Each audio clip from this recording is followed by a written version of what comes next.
Sveicināti! Ko saprotam ar vārdu patriotisms? Kādam tas var nozīmēt valsts svētku atzīmēšanu, karoga izkāršanu vai piedalīšanos kādos tautiskos pasākumos? Kādam citam var būt līdzjušanu valsts hokeja, basketbola vai cita sporta veida komandai. Tas viss, protams, ir labi, tomēr bieži nes vairāk simbolisku, nevis tieši praktisku nozīmi. Jebkuras labklājības pamatos ir arī materiālās vērtības, mājas, pārtika un tik daudzi citi pakalpojumi un produkti, bez kuriem mūsdienu dzīvi grūti iedomāties. Vai arī materiālais atbalsts un vietējās tautsaimniecības veicināšana var tikt uzskatīta par patriotismu? Pavisam noteikti. To varētu saukt par ekonomisko patriotismu vai par tautsaimniecības patriotismu, ja vēlas lietot latviskāku nosaukumu. Katras valsts produkcija un tās sniegtie pakalpojumi ir viena no īpašībām, kas to vislabāk raksturo.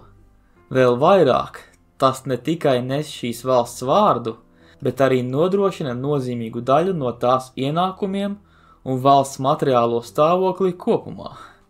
Produktus un pakalpojumus var vai nu patērēt uz vietas, vai arī eksportēt uz citām valstīm. Tāpat arī citas valstis, ja vien ar tām ir spēkā tirdzniecības kontakti, var sūtīt savu produkciju uz tavu valsti. Tā ir iespējams iegūt tādas lietas, ko paša valsts neražo, bet vairumā gadījumu arī tādus produktus, kādi šajā valstī jau ir, un tādējādi neizbēgami rodās konkurence. Pērkot savas valsts produkciju, tu radi ienākumus vietējiem ražotājiem, savas valsts pārstāvjiem, kas palīdz tiem uzturēt savu darbību vai iespējams pat uzlabot un paplašināt to. Tātad vietējo ražotāju un pakalpojumu sniedzēju atbalsts arī ir sava veida patriotisms, kurš būtībā dod arī vislielāko materiālo labumu savai sabiedrībai, un plašākos mērogos skatoties arī pašam sev. Pirms šī raidījuma publicēšanas biju izveidojis aptauju, lai noskaidrotu, cik svarīga vietējo ražotāju atbalstīšana liekas šī kanāla klausītājiem. Jautāju, vai tie iepērkoties cenšas izvēlēties vietējo ražotāju preces. Izrādījās, ka lielākā daļa tiešām to dara. Vien 5% no balsotājiem norādīja, ka viņiem tas neliekas svarīgi. Vēl jo vairāk, vismaz balsojumā, lielākā daļa aptaujāto norādīja, ka atsevišķos gadījumos tie ir pat gatavi maksāt lielāku cenu, ja ir iespēja iegādāties vietējo ražotāju. Tas norāda, ka daudziem ekonomiskais patriotisms nav svešs. Patīkami bija vērot arī, kā nesenajos valsts svētkos vairākas lielveikalu ķēdes centās izcelt Latvijā ražotās preces savā sortimentā. Tātad mūsu sabiedrībā tas liekas svarīgi. Tomēr jāatcerās, ka tas, ko savas ekonomikas atbalstam dara valsts iedzīvotāji kā indivīdi, ir viena lieta. Cits, nemazāk svarīgs un bieži pat notiecošākais faktors ir tas, ko šo uzņēmumu atbalstam dara pati valsts pārvalde. Savas valsts tautsaimniecības aizsardzība un atbalstīšana ir sen pieņemta prakse un agrāk bija plaši izplatīta. Sākot jau ar kariem, kuri bija pirmie instrumenti ne tikai militāru mērķu sasniegšanai, bet arī materiālo līdzekļu nodrošināšanai, līdz beidzot ar vienkāršām tirgus metodēm, kā tarifu piemērošana importētajām precēm vai tiešu to boikotēšanu. Pēdējos gadsimtos, un it īpaši mūsu laikos, domas gan ir mainījušās, un tagad uz šādu valsts ekonomikas aizsardzības metožu pielietošanu parasti skatās noraidoši. Tā vietā tiek popularizēta pēc iespējas mazāka valsts iejaukšanās savā tirgus regulēšanā. Ir izvirzīta teorija, ka ļaujot valsts privātu uzņēmumiem bez iejaukšanās specializēties tajā, ko tie spēj vislabāk, un līdz ar to atverot savu tirgu internacionālajai tirniecībai, tas radītu situāciju, kurā iegūtu visas puses, gan patērētāji, gan ražotāji. Sava taisnība tur ir. Būtībā mūsdienu pasaulē nav nevienas valsts, kas pilnīgi visu sev nepieciešamo saražot uz vietas. Jebkurā gadījumā atsevišķas lietas nākas importēt. Gadījumos, kad importa preces tiek ar tarifiem palielinātas, tās padara galaproduktu dārgāku pašam patērētājam. Taču saglabājas jautājums, ko darīt ar precēm, kuras saražo pati valsts, un līdzīgām precēm, kuras grib importēt no ārzemēm. Lai gan mūsdienās daudzas no lielākajām tirdzniecības organizācijām un ekonomikas institūtiem visai nekritiski atbalsta neiejaukšanos ekonomikā no valsts puses un iesaka attīstības valstīm pēc iespējas liberalizēt savu ekonomiku, papētot vēsturi var secināt, ka tā nevienmēr ir bijusi vienīgā atslēga uz panākumiem. Vēsturiski lielākajā daļā no mūsdienās attīstītākajām valstīm ir bijuši periodi, kurā tās ir nopietni iejaukušās savā tautsēmniecībā un atcēlušas daļu no šiem ekonomikas regulējumiem tikai tad, kad tās jau bijušas ar augsti attīstītām tautsēmniecībām, jeb precīzāk, laikā, kad tās jau bija kļuvušas par dominējošajām ekonomikām pasaulē. Vērts pieminēt, ka lai gan pirmās idejas par brīvā tirgus izdevīgumu sāka parādīties 18. gadsimta vidū, pagāja vēl gandrīz 100 gadi, kad pirmā valsts Lielbritānija patiešām sāka vismaz daļēji šos principus pielietot praksē. Kā sākumu varētu minēt 1846. gadu, kad Lielbritānija sāka atcelt importa tarifus labībai. Taču tas nenozīmēja pilnīgu Lielbritānijas tirgus liberalizāciju, un šis process notika pakāpeniski daudzu desmitgažu laikā. Vēlāk, kad Lielbritānija sāka popularizēt šo pieeju tādās valstīs kā Vācijā un ASV, tās sākotnēji uzskatīja šādus centienus par liekulīgiem, atgādinot, ka Lielbritānija pati vēl pavisam nesen bija lielākā iekšējā tirgus aizstāve. Tā vietā ASV sekoja savu vietējo valstvīru un ekonomu kā Aleksandra Hamiltona un Daniela Reimonda uzskatiem, kuri popularizēja savu vietējo ražotāju aizstāvību, vismaz līdz tam brīdim, kamēr tie jau būs spēcīgi attīstījušies. Tā līdz pat 1945. gadam ASV svešzemju importa precēm uzlika vienas no augstākajām importa muitām pasaulē. Papildus tam ASV palīdzēja atsevišķām nozarēm ar lielām subsīdijām, īpaši savu dzelzceļu attīstībā. Līdzīgi procesi notika vēlākajā Eiropas industrijas līderī Vācijā. Šeit var izcelt vācu ekonoma Friedriha Lista devumu, kurš sākumā atbalstīja brīvo tirgu, taču vēlāk, pēc sava Amerikas apmeklējuma un tur novērotā, sāka atbalstīt protekcionisma un valsts ekonomikas atbalsta programmu arī Vācijā.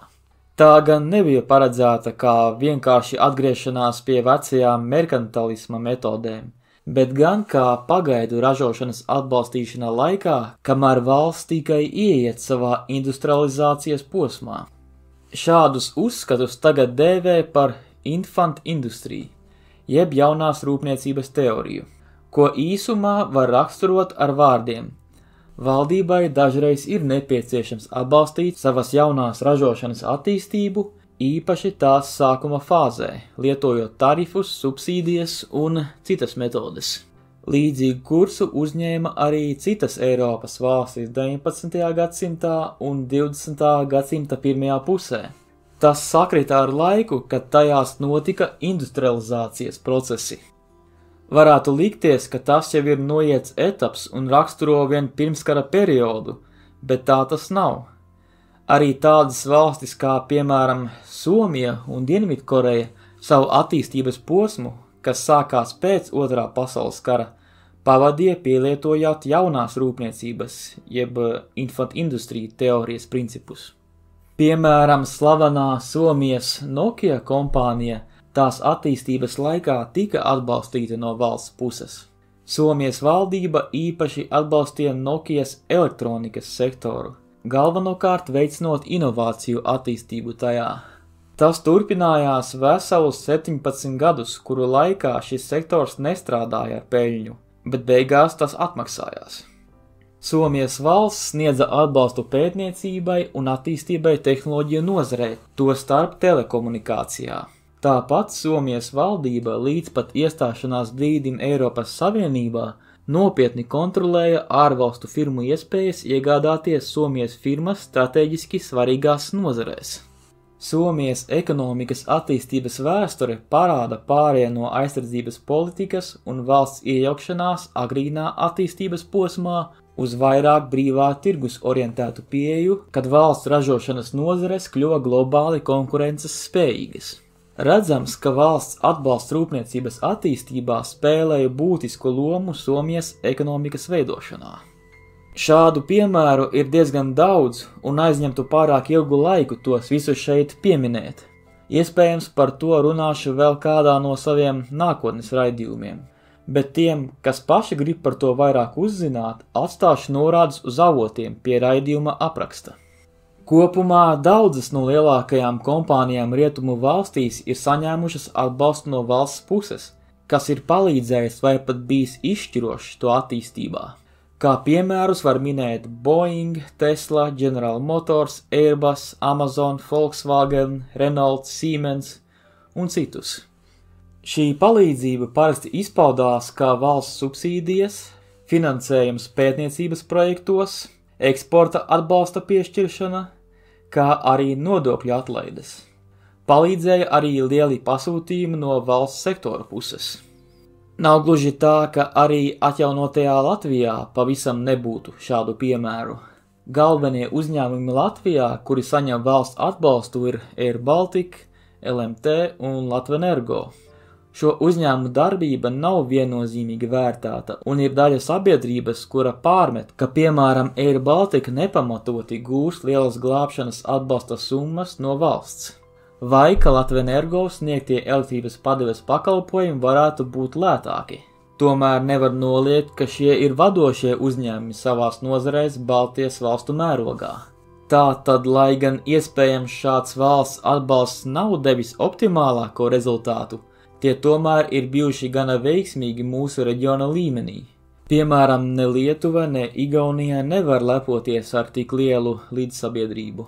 Te klausītāji varbūt teiks, tas viss jau izklausās ļoti labi, bet mūsdienās situācija ir izmainījusies, esam Eiropas Savienībā, un tur iekšējā tirgus aizstāvība ir aizliegta.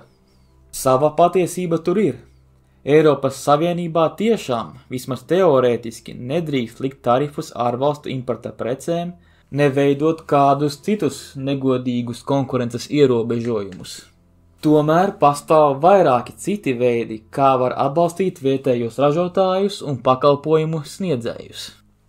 Eiropas Savienības dalībvalstīm ir pieejami vairāki iekšējās ekonomikas atbalsta veidi, kas ir saskaņoti ar Eiropas Savienības noteikumiem. Piemēram, atbalsts maziem un vidējiem uzņēmumiem, atbalsts pētniecībai un attīstībai, vides aizsardzībai un reģionālajai attīstībai. Redzamākie piemēri ir struktūra fondi un kohēzijas fonds, kas ir paredzēti, lai samazinātu ekonomiskās un sociālās atšķirības starp ES reģioniem. Tie finansē projektus, kas veicina ekonomisko attīstību, izglītību, infrastruktūru un vides aizsardzību. Pēc idejas ekonomiski mazāk attīstītākajiem Eiropas reģioniem, tai skaitā šī brīža Latvijai, būtu jāsaņem visvairāk no kohēzijas fonda līdzekļiem. Tad nākamais lauksaimniecības atbalsts kopējā lauksaimniecības politikā, jeb KLP, kas nodrošina atbalstu lauksaimniekiem caur tiešajiem maksājumiem, lauka attīstības atbalstu un projektu līdzfinansējumu, lai stabilizētu lauksaimniecības tirgus. Starp citu, Eiropas Savienības kopējā lauksaimniecības politika ir viena no lielākajām šāda veida atbalsta programmām pasaulē, un tās uzturēšanai tiek lietota aptuveni 3/4 daļa no kopējā Eiropas Savienības budžeta. Šī ir iespējams kontroversālākā no Eiropas Savienības programmām. Tā rada diskusijas gan tās dalībvalstu starpā, gan ar ārvalstīm. Tad vēl ir pētniecības un inovāciju atbalsts, Piemēram, programmas kā Horizonts Eiropa nodrošina finansējumu pētniecībai un inovācijām, veicinot zinātnisko un tehnoloģisko attīstību Eiropas Savienībā. Tad ir darba tirgus un sociālā integrācija, kurā Eiropas Savienība finansē programmas, kas veicina nodarbinātību, sociālo integrāciju un profesionālo apmācību. Pieļauju, ka arī daļa no klausītājiem ir izgājuši kādu no šādām programmām. Un vēl kā piemērs varētu būt minams vides un klimata pārmaiņu atbalsts. Tas sevī iekļauj finansējumu projektos, kas veicina ilgtspējīgu attīstību, vides aizsardzību un cīņu ar klimata pārmaiņām. Atkarībā no konkrētās situācijas un vajadzībām Eiropas Savienības dalībvalsts var izmantot šos vai citus atbalsta veidus. Lai gan ir jāsako vispārējiem Eiropas Savienības konkurences un valsts atbalsta noteikumiem, dalībvalstis tomēr patur arī diezgan lielu teikšanu, kā tieši īstenot konkrētos atbalsta veidus. Jāatzīst gan, ka dažreiz vai nu neapdomāto Eiropas Savienības regulu dēļ, vai arī to sliktā izpildījumu no pašas valsts vadības puses dēļ, atbalsta programmas nevienmēr sasniedz savus iecerētos mērķus. Jāatceras, ka tāpat kā ar jebkuru citu valstisko darbību, arī atbalsta un protekcionisma centieniem var būt savi mīnusi un potenciālie draudi. Aizslēgt robežas un censties visu nepieciešamo saražot uz vietas ir riskanti un var izraisīt pat katastrofu.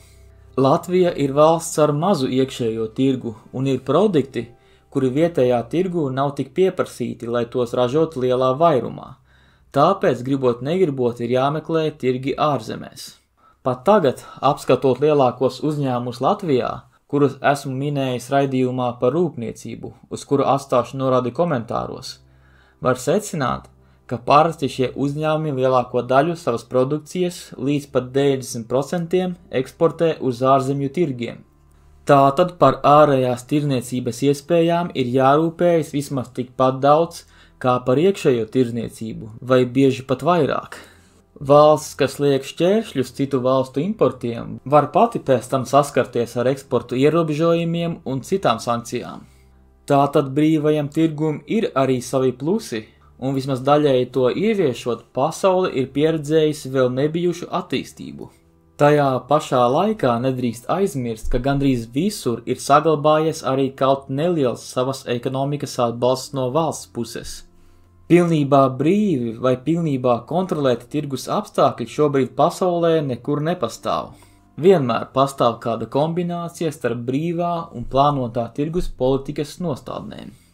Vēsturiskā pieredze liecina, ka valstī atrodoties savas ekonomikas attīstības sākuma posmā, zināms valsts atbalsts ir vēlams, vismaz tajās nozarēs, kuras valstī ir strateģiski svarīgākas, un tajās, kuras tai ir lielākais potenciāls attīstīt.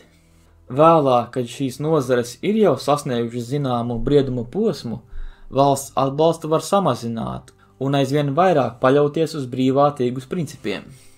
Līdz beidzot būtu jāparunā, kādēļ vispār esam tādā situācijā, kurā zināma valsts iejaukšanās savā ekonomikā tiek uzskatīts par kaut ko sliktu un pēc iespējas ierobežojamu.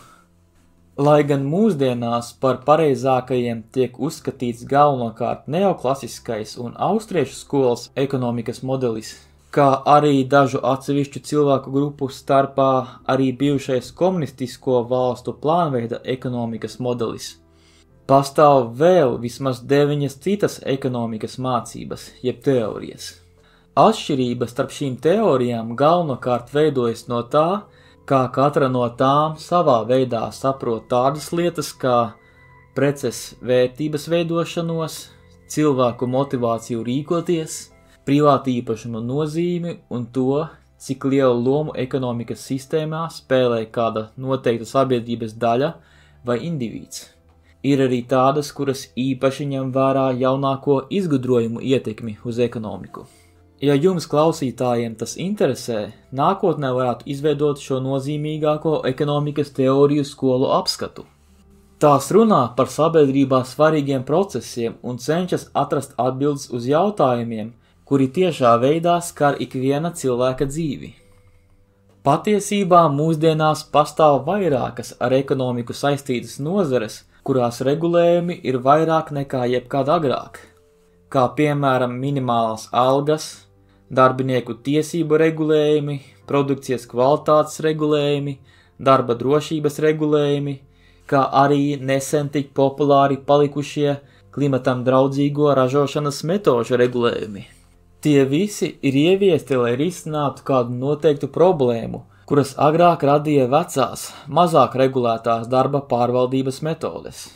Ja tā, kāpēc gan nevarētu ieviest arī kādus papildus regulējumus gadījumos, kad valsts ražošanas un pakalpojumu sektors sastopas ar ilglaicīgām attīstības grūtībām? Galvenais saprast, ka pastāv daudzi ekonomikas pārvaldes modeļi. Kāds no tiem var būt vairāk piemērots vienā situācijā, bet cits atkal otrā. Piemēram, varētu būt atšķirīgas pieejas valsts pārejas posmā uz jaunu tautsēmniecības modeli un laikā, kad šis pārejas process jau noslēdzies. Nav prātīgi un reizēm pat bīstami censties piemērot vienu teoriju ikvienā situācijā. Tādēļ ir aizvien svarīgāk mūsdienās uzturēt diskusiju par aktuālajām sabiedrības vajadzībām un to sasniegšanas iespējām.